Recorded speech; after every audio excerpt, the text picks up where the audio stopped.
Hi guys, sorry I couldn't be with you, but luckily for you, I have recorded all of these videos for you. I know you guys are super happy to have me. So let's get started with inductive reasoning. So what inductive reasoning is making a conclusion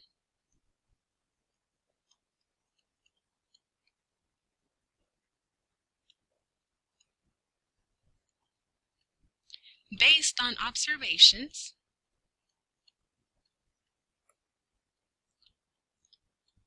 and patterns.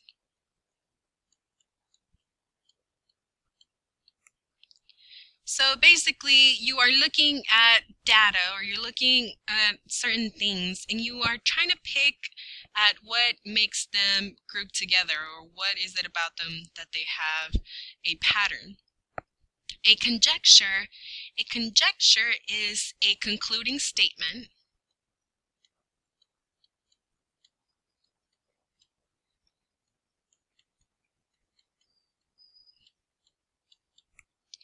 reached using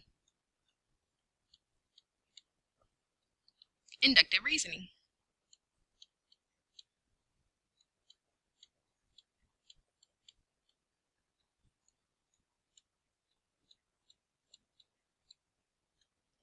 So basically, a conjecture is what you get from your inductive reasoning. So it's kind of like if you are making some sort of like hypothesis based on the data that you have.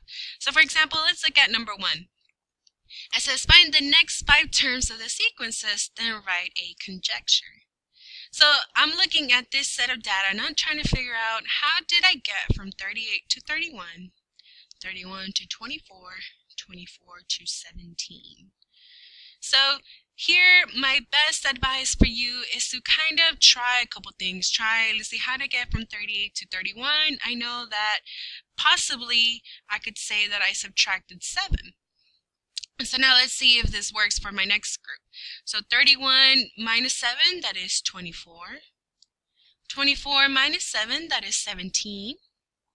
So it's worked so far, and I can be pretty sure that my next number, let's see, subtract 7, that would be 10. Minus 7, now that is 3.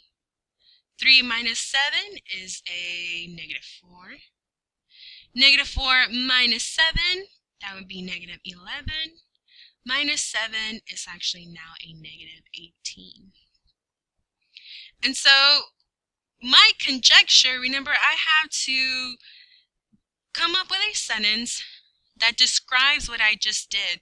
So I would say, to generate the next term,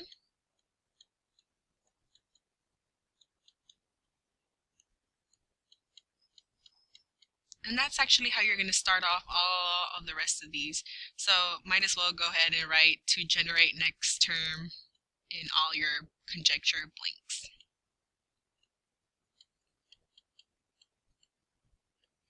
So to generate the next term, then I write what I did. So I'm going to say subtract 7 from the previous term.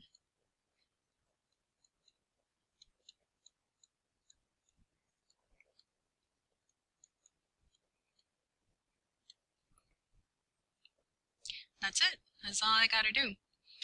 On number 2, I have 2, 5, 11, 23. So from 2 to 5, I could say, well, I added 3 to get a 5, but 5 plus 3 does not give me 11. So I have to come up with another way. So I could say, well, 2 times 2 is 4 plus 1 is 5. Let's try that. So we said times 2 plus 1. So 5 times 2 is 10 plus 1, that is 11. Let's multiply 11 by 2, that is 22, plus 1, that's 23. So let's actually double 23. 23 times 2, that would be, I think, 46. Plus 1, that would be 47. 47 times 2 plus 1, that is a 95. 95 times 2 plus 1, that's actually 191, I think. You guys double check me on this. 191 times 2 plus 1, this one I know is 383.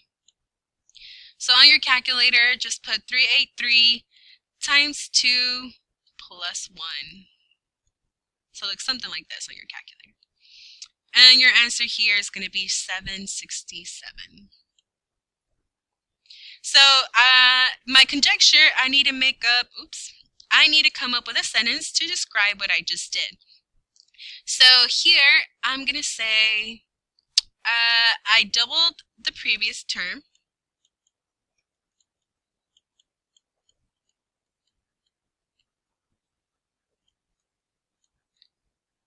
Then added 1.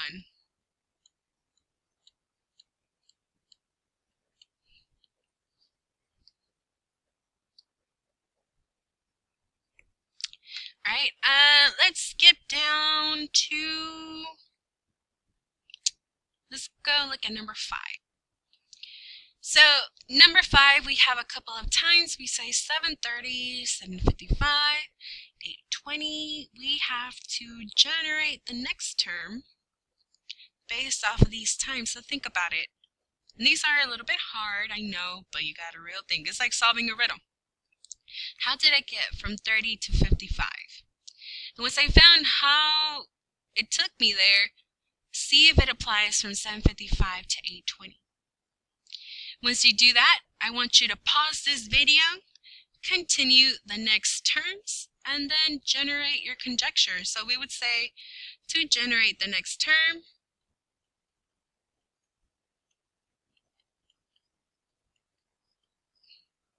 so on and so forth.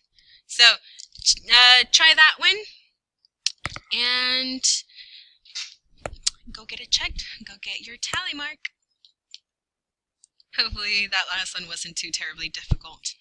But let's look at counterexamples. So a counterexample is an example that shows a conjecture is false.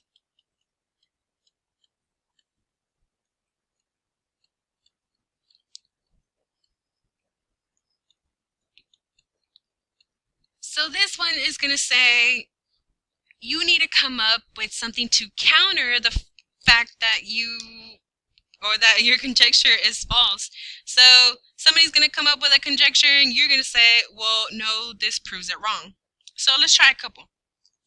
So it says determine whether the conjecture is true or false. If it's false, provide a counterexample.